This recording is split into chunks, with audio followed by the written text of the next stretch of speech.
The story began not with alarm, but with a blinding radiance. Mark appeared in Maria's life like a hero from a novel. Confident, decisive, his gaze adoring her with admiring eyes. His courtship wasn't just flowers and compliments, it was strategic. He remembered every detail, anticipated her desires, and most importantly, created the feeling that only he truly saw and appreciated the real Maria. The wedding was beautiful, and the first few months seemed like a dream come true. But this facade began to crack, with almost invisible cracks. The apartment he chose for them was spacious and bright, but gradually it turned into a gilded cage. His control began to change form, from care to demand. He established a family budget, giving Maria a strictly measured amount for groceries, demanding receipts for every penny.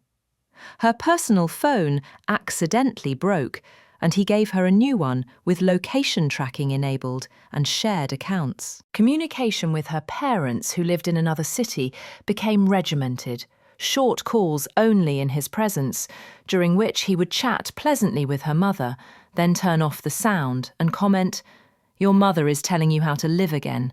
Don't listen to her." Maria began to doubt her own perceptions. Maybe he was right. Maybe her mother really was interfering too much. The walls were closing in, not only physically, but also mentally. He criticized her taste in clothing. "You look cheap in that." Her manner of speech. "Don't be smart." Her attempts to enroll in classes. "Why?" "You're everything I need." The world narrowed to his grades, his mood, his approval. The first physical violence was a shock. An argument about a late payment of a bill, which he had hidden, escalated into a rage. He pushed her so hard that she hit the doorframe. He later called the bruise on his shoulder an accident, and she, seeing his remorse and tears, believed him. But soon the beatings became part of the routine. She no longer cried, but simply froze, experiencing the pain somewhere separate from herself, escaping into the depths of her own consciousness. Her dominant thought became, "What did I do wrong this time? How can I become perfect so he won't be angry?" She sincerely believed that this was her cross to bear, her guilt and her duty, to correct herself in order to save their marriage. Her epiphany came not in a moment of cruelty, but in a moment of its seeming absence. Mark left for 3 days.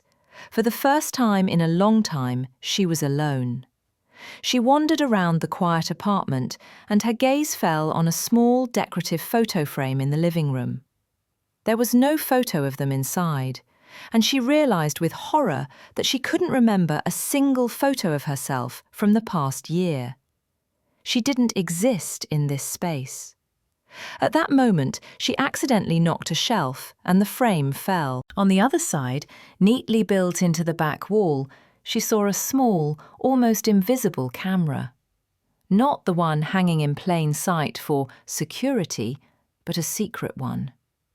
A chilling terror gripped her. This wasn't an act of care. This was total surveillance of a captive. In that second, the illusion collapsed.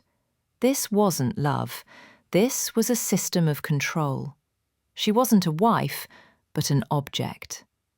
Guilt, like a heavy cloak, fell from her shoulders, and in its place came a primal, pure rage, and behind it, a cold, crystalline clarity. I have to leave. I will survive. The strategy was born of desperation and cunning. On her next trip to the supermarket, pretending to choose yogurt, she surreptitiously slipped the cheapest push-button phone and a prepaid SIM card into the basket, hiding them under a pack of cereal. She paid in cash, using the change she'd been saving up, ruble by ruble, from groceries. That night, in the bathroom, with the water running, she made her first call. not to a friend, but to the Crisis Centre hotline. The voice on the other end of the line expressed no pity. It was collected and businesslike. She was given a protocol, documents, evidence, safe address. Her submission had now become a mask. She copied her passport and emergency room certificates, which she had previously hidden while Mark slept, hiding them in a hiding place behind a peeling panel on the balcony. She learned to erase the browser history on his computer after searching for legal assistance. Her quiet rebellion was methodical and unerring.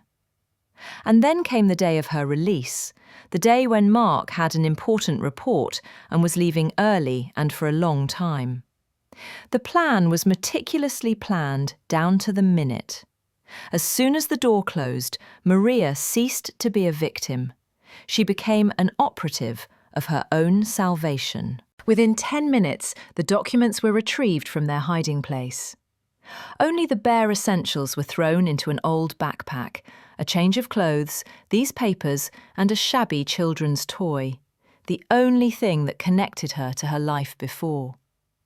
She didn't look back at the interior of her prison.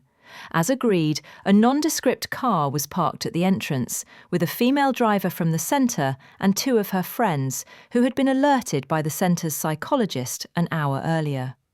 There were no hugs, just swift action. They put her in the car, and 15 minutes later, she was in a safe place. A crisis apartment, the existence of which even Mark hadn't known. What followed was a difficult struggle.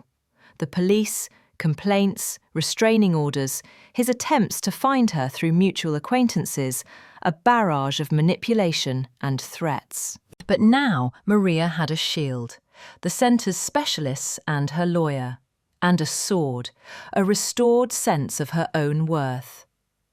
Maria's liberation wasn't instantaneous. Escaping the apartment proved easier than escaping the psychological prison of fear and shame. But with each passing day, she rediscovered herself. What she liked for breakfast, what music she listened to, where she looked without regard for others' opinions. She didn't simply escape a tyrant. Slowly, painfully, but inexorably, she reborn herself, free, whole, and never again allowing anyone to take away her right to her own life.